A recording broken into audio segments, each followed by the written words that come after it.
Maybe not as high a level as Sunday, but was this more like a gutsy game for your guys? Kind of just one they just had to just grind it out at there? Surprised how much they were kind of sagging off Jimmy.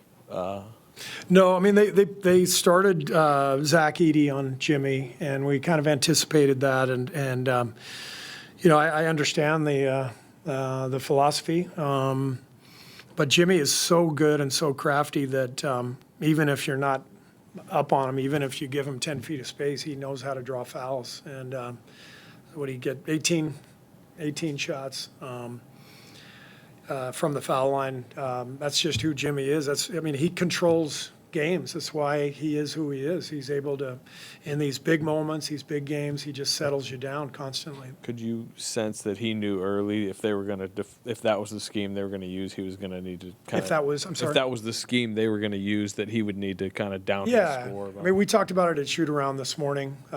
We anticipated that matchup, and he just told me, I don't care who guards me, just give me space, give me the ball, I'll make something happen. And that's the beauty of Jimmy. I mean, you guys can see it. Like we have morphed into a different team. We've got the movement and the flow of Steph, but we've also become, for half the game, a great ISO team. We've never been an ISO team here, and there's great advantage to that. To be able to get to the line, to be able to generate offense without, having to fly around and set a million screens. So Jimmy has completely changed everything for us since he's been here, and tonight was a great example of that.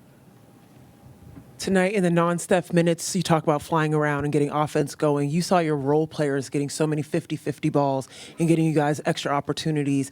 When you think about trying to incorporate them, what was the message to those guys, Moses Moody, Quentin Post, all the guys coming off the bench to incorporate themselves into the game? What was important for them to do? We talked about it at shoot-around this morning. The whole point of the game was to win the battles, just to win every loose ball, every rebound. This is a big, strong team, great rebounding team. And you saw it happened a few times because they got 16 offensive boards. Edey had 7 himself. When they get an offensive board and they're kicking it out to Jaren Jackson or Desmond Bain, I mean, it's a wide open 3. And so the focus was really on, scrapping and getting to every loose ball. I thought the guys really fought hard. Guy only played, 6 minutes, but, 3 rebounds. He was flying around out there. Every possession matters, and I thought our guys played that way.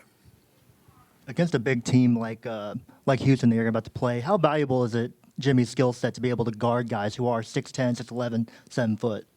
Yeah, I mean, he's the ultimate two-way player. He's just, so physically strong and laterally quick, and he anticipates things, he reads things. So Jimmy's a great defensive player. He and Draymond behind the play allow us to, play smaller without giving up too much. You obviously are compelled to put Gary in because of his defense to shadow Ja, but he obviously contributed a lot offensively. What about this matchup? And some of his baskets seemed like just smart cuts. And to go along with that, Quentin obviously was a factor off the bench. Just the impact those two made. Gary, helped us win a championship. We don't win that championship in 22 without Gary. So he's a big-time player, playoff performer, two-way player, understands how to play with Steph, that probably as well as anybody on our team. And he's basically a power forward on offense and a point guard on defense. Very unique player, but hugely effective over and over again for us in these big games. So Gary was great, and then I thought Quentin's 3 threes in the first half were crucial for us. Just, the way Memphis guards us, they've always hounded Steph and sagged off of, our big guys. And so the ability to put Quentin out there, space the floor, have him knock down threes, it opened up the game for us. Coach, your Harvard shirt, I'm curious to know if that has anything to do with what's going on politically right now, or if you just happen to reach for that. Something going on? Tommy Amaker's a friend of mine, Harvard coach, and he sent me the shirt. Actually, we practiced there in Boston in November. And he gave me the shirt and felt like a great day to wear it. I believe in academic freedom. I think it's crucial for all of our institutions to be able to handle their own business the way they want to, and they should not be shaken down and told what to teach, what to say by our government. That's the dumbest thing I've ever heard, but it's kind of par for the course right now. So, yes, this is me supporting Harvard. Way to go. Way to stand up to the bully. Thank you. Steve? Oh, yeah, go ahead. Please, that 5-second violation, real quick. Yeah. You were right up close, not too far from that. How'd you guys pull that off? I mean, You guys did a that's- great job of yeah. just pre-switching everything, and we knew they needed a three, so we stayed outside the three-point line. I thought we were able to just take away the play that they were trying to run, was just with the switching, and the guys did a great job of it, and that led to the 5-second call. Thank you. Quickly, Steve, you mentioned the importance of these next few days over here on. Oh, sorry. No, you're good. How do you balance the rest and recovery against preparing for the next series, and what do these next 4 days look like for you? This is what we do. I mean, this is so fun. It's the best time of the year. This is year 11. My favorite day of the season is tomorrow. We come in as a staff. We look at Houston tape. We start to put together our game plan. The players are resting.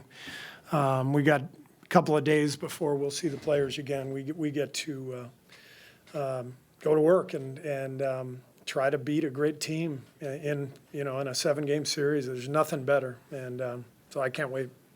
Steve, you have played with and coached some of the most clutch postseason performers in the history of the game. What do they share, and what does Jimmy share with them from what you're seeing in your one postseason time with him so far? Fearlessness, I think, is the main thing. I mean, I told Steph after the game, like, what makes him who he is even on a night where he's not really going, he's struggling to make shots, and he makes, the two biggest shots of the game. That doesn't just come from skill. That comes from fortitude and fearlessness and incredible self-belief. Jimmy possesses the same thing. Draymond too, in a different ways. Not so much in an offensive way, but just in a winning way. And that's why I believe in our team so much. We've got several guys, on this team, Loon included, who's been here for a long time. They've won titles.